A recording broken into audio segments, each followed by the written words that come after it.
هل يغضب النحل لو أنتج الذباب عسلا؟ كلا، لن يغضب النحل لو أنتج الذباب عسلا، ولكن الذباب لم ولن ينتج العسل.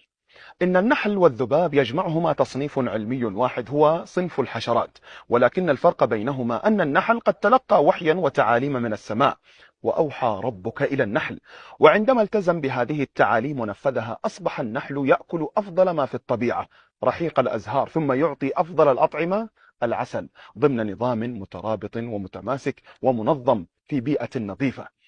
أما الذباب فلم يتلقى تعاليم سماوية، فبقي يأكل أقذر ما في الطبيعة ويعيش في البيئة القذرة، ولا يعطي إلا الأمراض وإزعاج الناس. ويعيش الذباب في مجتمع مفكك ليس بينه أي رابطة تتصرف فيه كل ذبابة لوحدها.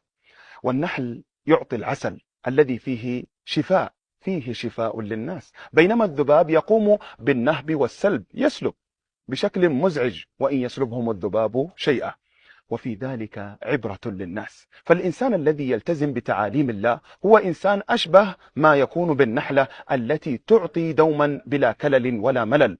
أما المتمرد الفوضوي المزعج المستغل فتنطبق عليه حياة الذباب. فاختر لنفسك في أي مجتمع تريد أن تعيش، مجتمع النحل أم مجتمع الذباب. سلام عليكم.